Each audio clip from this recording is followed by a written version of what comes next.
you just feel like you're alone. You don't feel like you're the only one. Nobody else, because you don't know anyone else. You don't even know how to find someone else back then. Yeah, I met my future wife at 9th grade and dated all through high school, and got out of high school, and I'll be honest, I was afraid I wouldn't meet another girl. I wasn't. And so we got married at 18, a year after we graduated. You have children? Yes, I have one daughter. I was married for 13 years.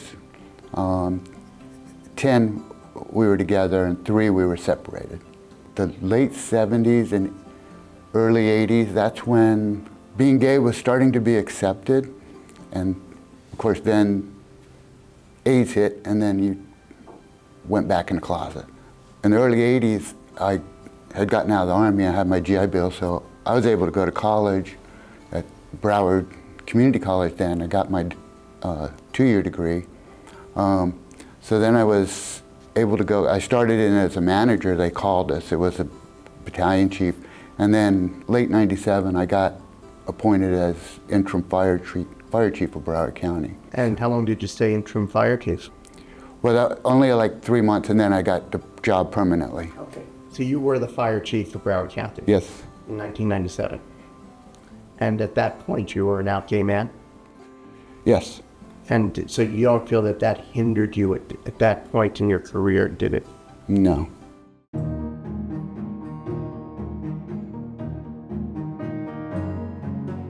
Well, in the early 80s, it was Sunshine Athletic Association, and they basically had bowling, and so we got involved with, a team. We were bowling, but then there was a group of us that just wanted to play softball, and we would just go to a park on the weekends and throw the ball around, basically just practice, and because sometimes there'd be 2, 3, 4 people show up.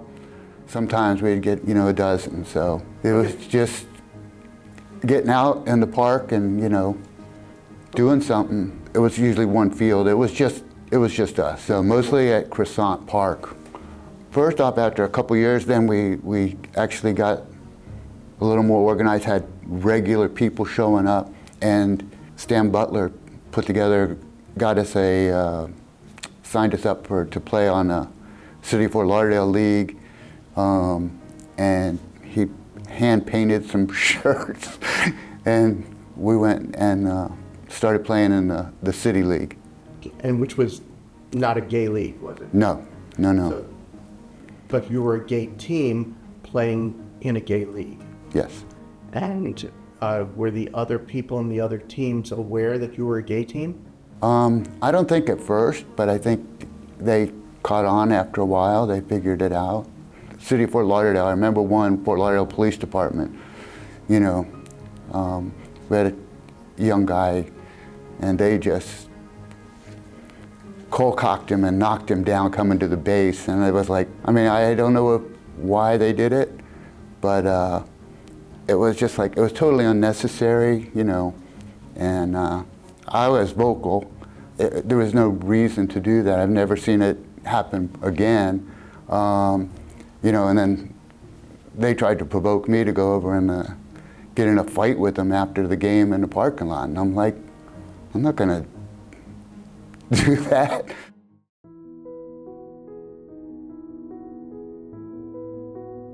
Well, then we got some more players, and then we got a little more organized, and got a little better at play. And we got more uniforms. We got a sponsor, as I remember, and Who were the sponsors back then? Club Caribbean was basically the one, George Kessinger, Club Caribbean. So the bars? Yeah. We're playing, and then we started talking among ourselves. We found out about the gay games coming up in '94, and we did fundraisers at the Club Caribbean and raised the money and got us all to go to New York in '94 for 10 days to play in the gay games. What did you enjoy most about your time playing? I think getting organized and creating a team that actually went to New York and played in the gay games, and then coming back and forming teams. To me, being that mentor type. I was probably one of the older, I mean, most of these guys were in their early 20s and I was in my 40s, so. And what satisfaction did you get? The satisfaction of being part of something. Yeah, I mean, just to see it grow, and then people actually take leadership positions and step forward and make it grow into what it's grown in today is that wasn't a plan at the time.